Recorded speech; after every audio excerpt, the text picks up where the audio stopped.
Welcome to Our.Love podcast, where we share insights from top scientists and relationship experts on all things about love that are out of the box, refreshing, and new.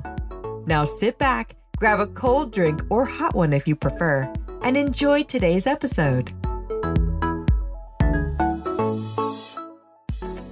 Welcome, everyone. I'm here with Tonya Coppin Fox, the co-founder and president of Our.Love. We're here at the Our.Love podcast. I am Dr. Jeremy Weiss. I'm with Rise 25. I've done thousands of interviews, and we flipped the script for this one, and I will be interviewing Tonya. And before we dig into this episode is brought to you by Our.Love Company. If you're in a committed relationship and you want to build a better relationship with your spouse or partner, right, Tonya? Who doesn't want to do that?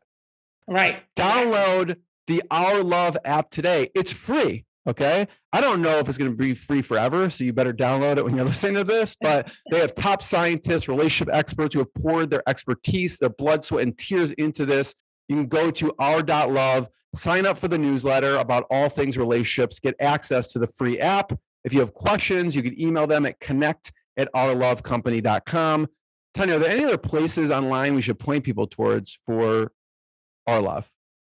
So we have our Instagram and we have our Facebook page. So just if you go on our website, r.love, it'll point you to our Instagram page and our Facebook page.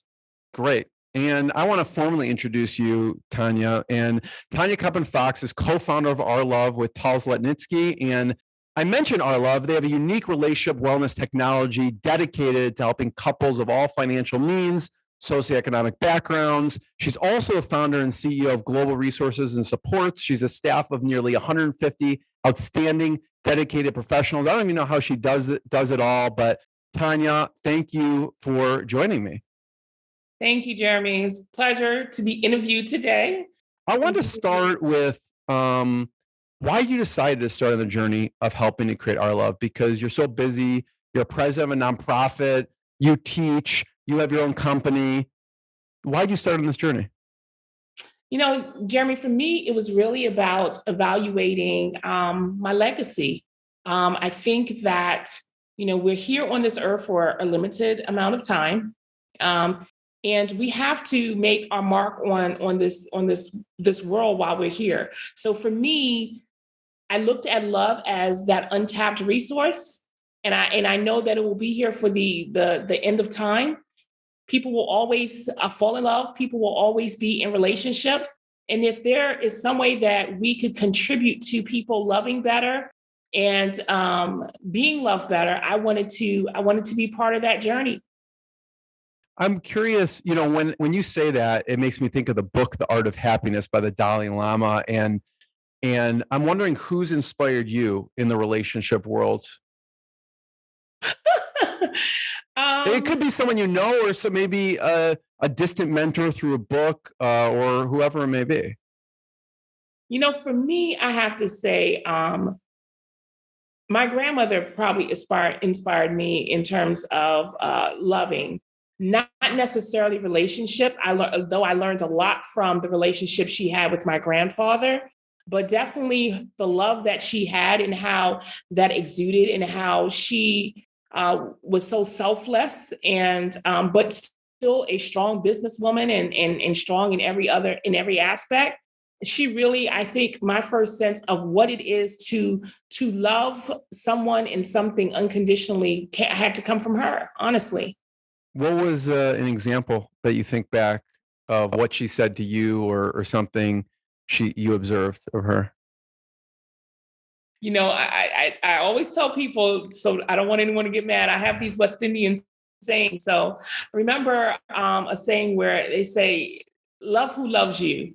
And, I experienced that so much in my second marriage, walking into it, how loving and affectionate my husband is to me. I mean, even just a few minutes ago, I don't know, Jeremy, as we were preparing for this, he walked down and he just, lipped to me, you're so beautiful. I mean, when you have someone that truly values you and can see your inside, not even your outside. Your outside might look great, but can see your inside and is always reaffirming that.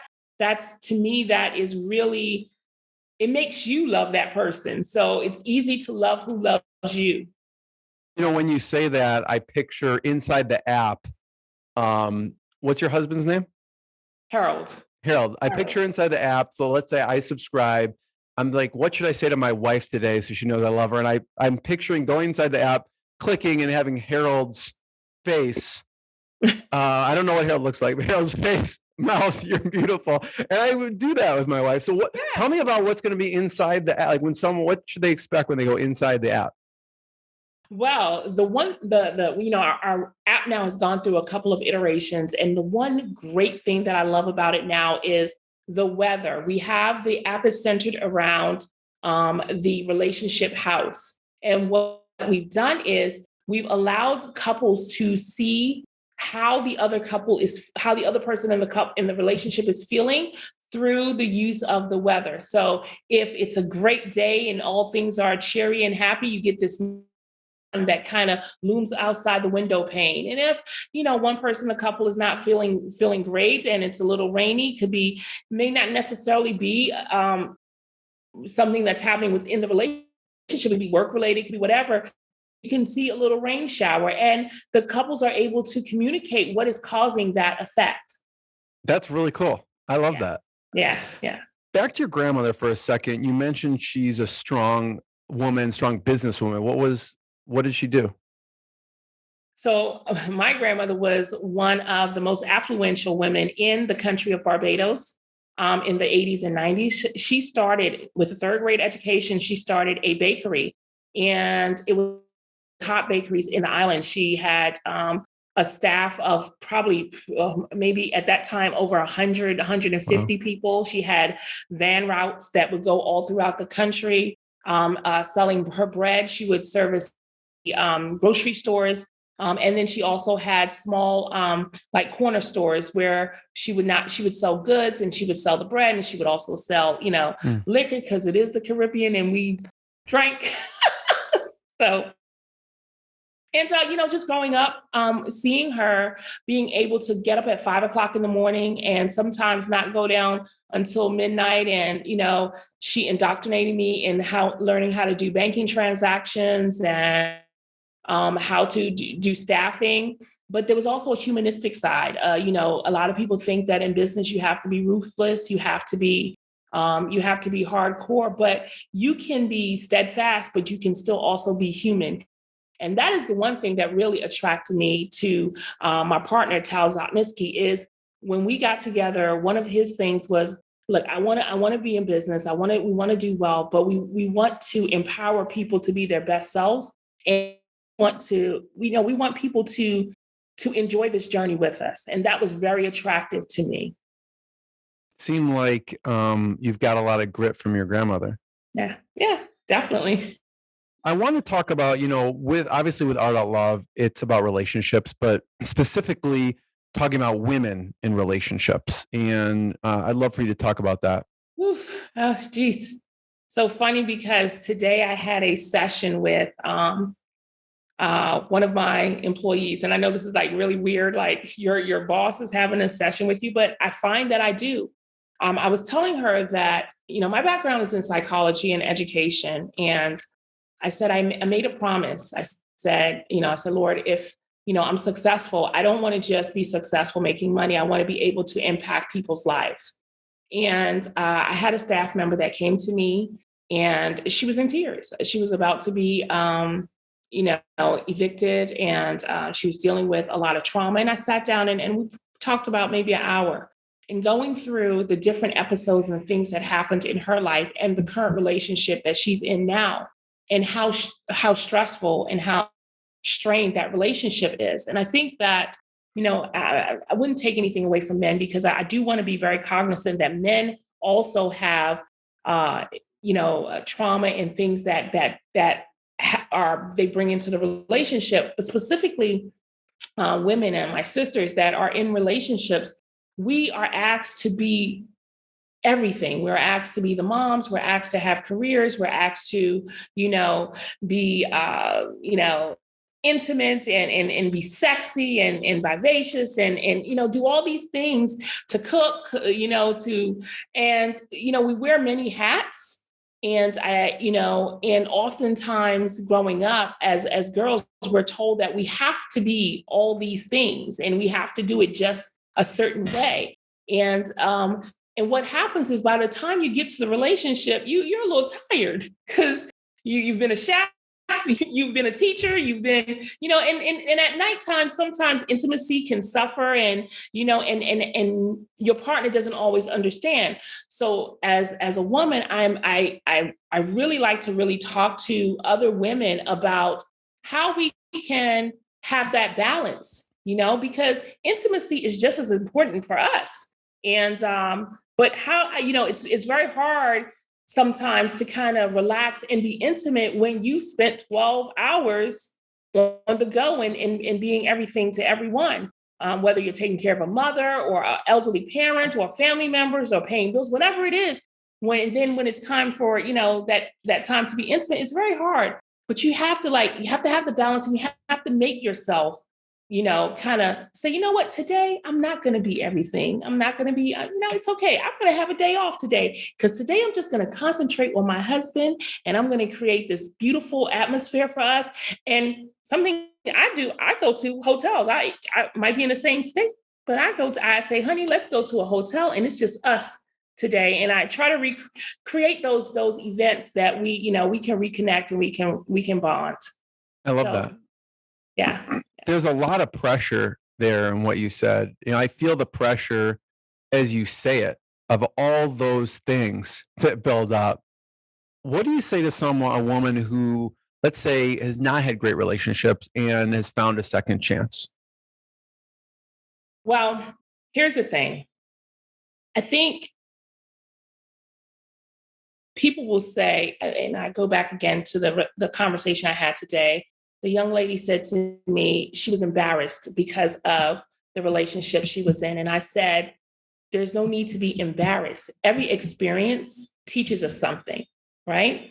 So I think as humans, we have to recognize that there are no mistakes. There are events that happen in life, right? And these events are meant to teach us. What did we learn? So when you go from one relationship into another, you have to take a moment of reflection. What did I learn from this previous relationship? What was great about it? And what was not so good about it, right? And those are moments that we get to reinvent the wheel. We get to start over, right? And I think that going into that second relationship, you have to be honest. You have to be honest and you have to be transparent. And those are things that I know everyone gets caught up in the honeymoon stage and, he raised his voice a little bit. I'll just forgive him now. No, it is the honeymoon stage where you kind of have to kind of put those building blocks in place and set the tone for the rest of the relationship. I'm wondering, and what makes me think of when you say that is I should have a red flag list, like of things from a past relationship. Like you said, if someone raised their voice a little bit in the honeymoon stage, what's it going to be like when you have 3 kids and you're working full time? It's Correct. Not going to be any better than the honeymoon stage. Correct. You're right. And we one of the things, when we talk about women in relationships, women by nature, I think, tend to be fixers. We think we can fix everything, right? And when you are trying to select a partner, I don't think that that's the time to try to fix something, right? That's the time where you need someone that can be compatible with you and that you guys can build together. Because you can't build if you're trying to repair at the same time. Think about a house. You got to, if you're trying to build the house up, but you got to keep going back here to repair all the sink or whatever. Think how much longer it's taking you to build the house. Totally. Yeah. What about, we talked about the pressure, and I don't know if balance is the right word, but talk about women having to balance relationships, parenting, and business. And how do you go about doing that? Because you've done all of these, I would say successfully, whatever success means. But it seems like that would be the case. So talk about how that balance comes into play. I think for me, it is understanding that there's 24 hours in a day. right? And when I wake up, there are maybe the three major things that I have to get accomplished business wise. But number four is my children, and number five is my husband, or however, or whatever order you want to put it in. So I have five, right? So asking myself at the night, okay, I accomplished these three major things. Did I remember to spend time with my kids? Did I remember to spend time with my husband? Right. So that's how I kind of look at that balance, because I think people try to do too much in a day and it's just not possible. Right. But you want to make sure that, at the end of it, business, what have you, that you still have your most important relationships intact, because those are the relationships that are going to take you through illness, that are going to take you through as you age. Those are the relationships that are most meaningful. And I always have this, I tell my friends, as I said, I've never seen on a tombstone, here lies a loyal employee, right? You always see here lies a loyal, a great mother, a great wife, but never a great businesswoman or a great employee or great human resources director, right? So you just have to kind of put that in perspective. When I love what you said about with your husband, if you feel, because we do get busy with business and other things, one of the things that you like to do is, listen, let's get outside of our normal day. Let's go to a hotel. Let's, so we could spend time with each other. What are some things you did with your kids when things got busy with work, with the business? What did you do to carve out time for them? Silly stuff. I have this tradition every October and it's kind of September, October. They know mom is going to plan this apple picking trip. And it may seem weird, dumb, or whatever, but it's like me ushering in the new season, but taking the day to be able to spend time with them doing something that doesn't cost a lot. Because often it's not even about the cost of something. It's just being able to spend that quality time with them. So I'm like, I don't care, you're going apple picking with me. And as teenagers, they're like, oh, I don't want to do that. But you know what? By the end of the day, they love it. We go apple picking, we go to Cracker Barrel, we do everything. We go, and then afterwards we go to the little winery because, mama needs a little wine. So, but it's spending a day with them and taking some time or asking them what they want to do. One of the things that my daughter and I have done probably from the time I would say she was 3, there are these places called like Amazing Glaze. I don't know, but they're like where you go and you get the ceramics and you get to, and you paint them, and then they do the fire blazing. And I literally have products that my daughter and I, from the time she was 3 on up, we've always done. It's been our place to just kind of decompress, on a Friday. Hey, let's go. Let's do some art. To this day, I think she really loves art. That's her place of relaxation. So in us doing it, it also created an outlet for her to kind of let her hair down. But definitely just finding those projects or those trips or those events that can be some concentrated time, shut your phone off and just say, hey, it's about you today, whether it's the kids or even if it's your spouse. I love that. It's like just creating that special time, carving out the time. And what I love about that, Tonya, is it creates, the last one with your daughter creates a keepsake. So you actually remember all of those times and it's a constant reminder because it's there. Yeah, definitely. This is a tough question, but what does a healthy relationship look like? Because I think we can spot oftentimes what a non-healthy relationship looks like. What does a healthy relationship look like? Yeah. It is a very tough question, Jeremy. I think a healthy relationship starts with respect, right? Because, and let me fast forward, you can decide, the two partners can decide that they don't want to continue in the relationship for whatever reason. But if there is mutual respect, there is a way that pans out, which looks very different than something that's unhealthy. So respect is, I have my process, my thought process. I have my opinion, you have yours, because though people say, oh, it's 50-50. It's not 50-50 in a relationship, Jeremy. It's really 100 and 100, right? People need to bring their whole self, who they are, their authentic self in that relationship. And you need a whole person as the companion. You don't need a half a person. As we talk about that, I can fix everything, and understanding that, right? So when you have respect, that person, your partner, understands, oh, this is my wife. Often for me, sometimes even now as I get older, sometimes my Caribbean comes out and some words come out that my husband's like, what is that? But, he understands now, he respects it, and I always thought, oh gosh, you're so self-conscious about words that are not the American words that people don't always understand, but he respects me. And what he tried to do was try to learn my culture. I mean, obviously I was raised in the United States, for the most part, went to school in the United States, but I'm heavy into my Caribbean roots because that's where I was born. And I went home every summer. I'm back and forth now. I have businesses here.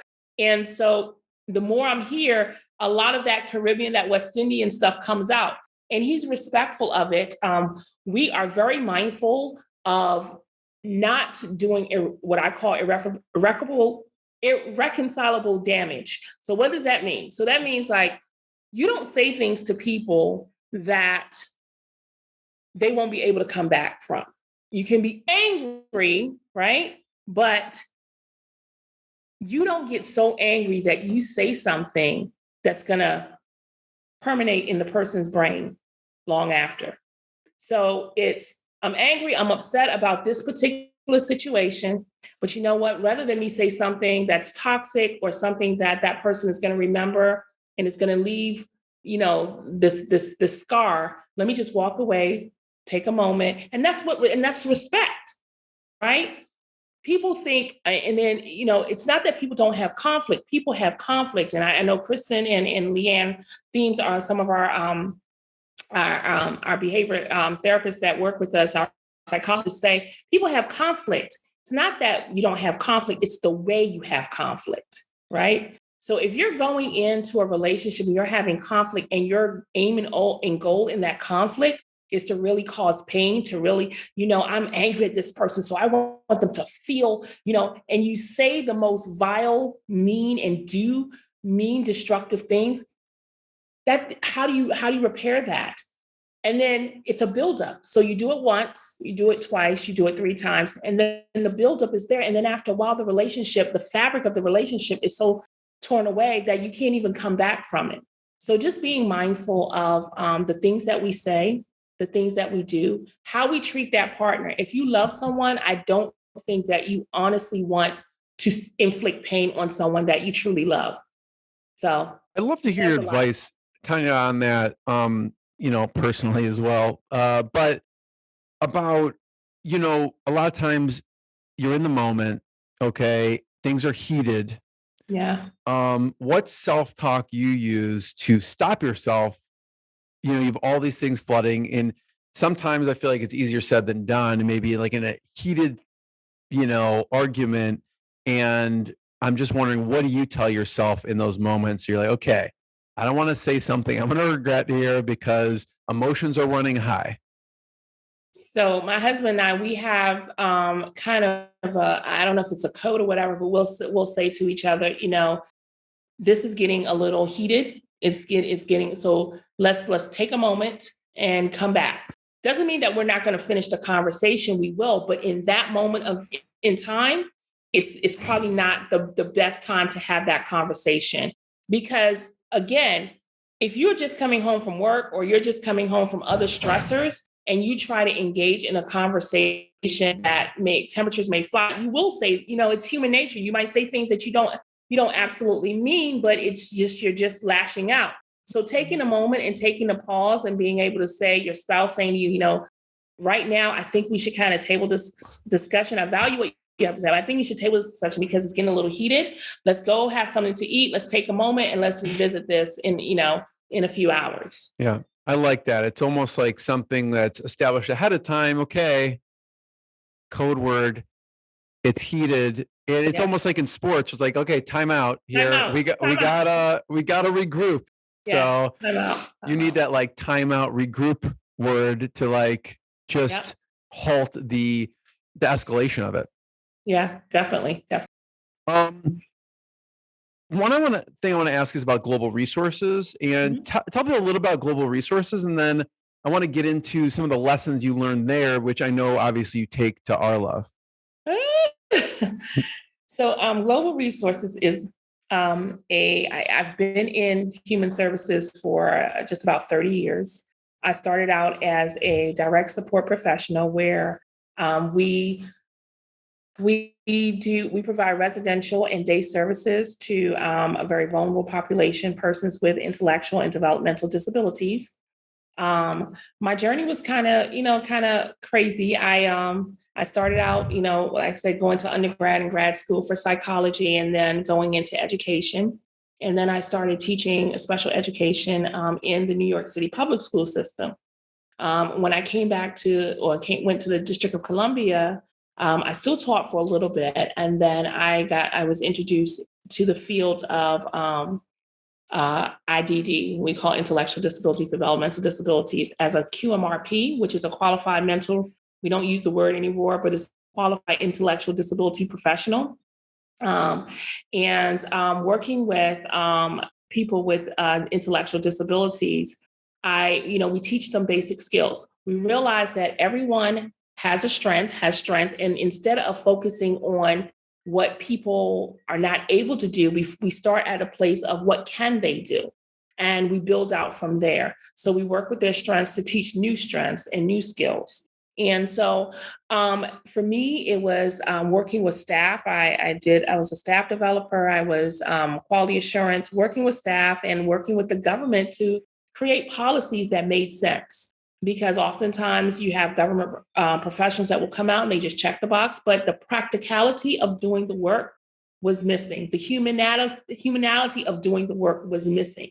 So I worked with the district government in trying to develop training modules and looking at standards that just didn't make sense for practically working with this population. We work with a lot of people who have medical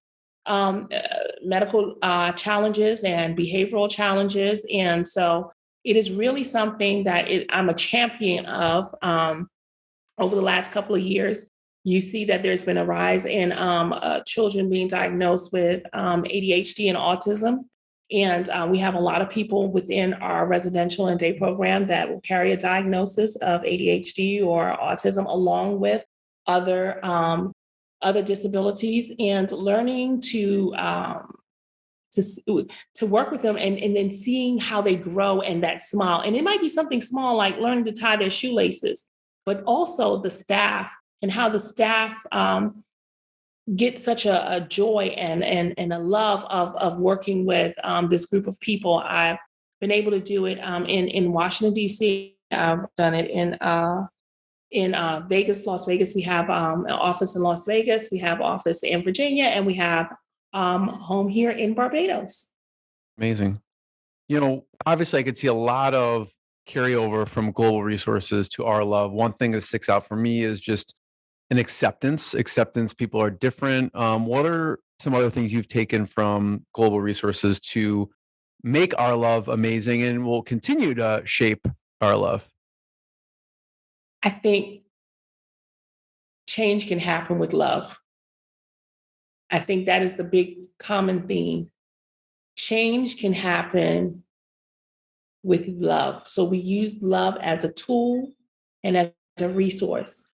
And even if you look at children who are in foster care system and who have been bounced around from home to home, and then finding that one family that loves them unconditionally, accepts them for who they are, is willing to work through any of those challenges that they may have. Look at those success stories. Look at how we see them over and over again. It's the same thing with the individuals that we support. Sometimes society looks at people who are different and they think that we're going to discard them, or they don't have any purpose. All of us have purpose. And we use the vehicle of love to unlock that purpose. Same thing in relationships. You can sometimes see the most two unlikely people. You're like, wow, how did they get in a relationship? But they have respect. They've created healthy awareness, and they have a relationship that will marvel, or rival other people that you think should be together, but it just doesn't stand up. So I think love, again, is that tool that you use. It's a change agent. It can change things. I love it. I have one last question, Tonya. I want to just thank you for sharing your lessons and expertise and stories. Before I ask it, I want to point people towards Our.Love. Check it out. Get the app. It's free.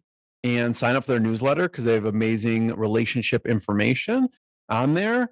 So last question, Tonya, I want to have you talk a little bit about the Ladies of Success and what that is and some of the influence. So the Ladies of Success is a organization that I'm a part of with Elaine Swan and Nene Leakes from the Real Housewives of Atlanta. And we are, again, championing entrepreneurial women who are eating the fruits of their labor. They are women who are in business, who are doing great and big things. We travel together. We have fun together. We cry together. We have pillow talk. We promote each other's businesses. And I kind of became, I guess, a mentor in a sense. Sometimes ladies will call me up and they'll ask me either for resources or, they're in relationships and they're asking for, sisterly advice.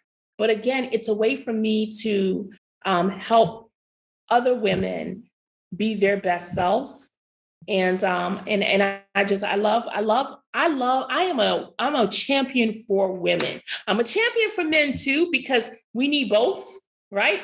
You need good, strong men. You need good, strong women. And so I just think that when you have both people coming and their whole self, I think that it makes for the best relationships. But Ladies of Success is just that. It's an organization for entrepreneurial women who want to be successful in business and in relationships. Where can people learn more and check out more about Ladies of Success? We have a website. It's ladiesofsuccessmiami.com. So you can go on the website and check us out. Awesome. We have an event coming up in June. And in Miami, or where is it? No, it's going to be actually in Las Vegas. It's going to be cool. In Las Vegas. Our first one was in Miami, so we kept it. But we're actually going to be in Las Vegas at the Wynn in Las Vegas, Nevada. And you see how I say that word, because now I am a Nevadian. I have to say Nevada, okay? Because if you don't, they know that you're not from there. Most people want to say Nevada. No, it's Nevada. So Las Vegas, Nevada at the Wynn, and come on out. And we'll be actually starting to sell tickets for that event in the upcoming weeks. So check us out. Awesome. Tonya, I want to be the first one to thank you. Everyone check out Our.Love. Check out ladiesofsuccessmiami.com. And thank you. Thank you. Thanks for listening to Our Love podcast. We hope you enjoyed today's topic. Please be sure to click subscribe to get future episodes and give us a 5-star rating to help others find us. We'll see you again next week, and we hope that you are experiencing your best love today.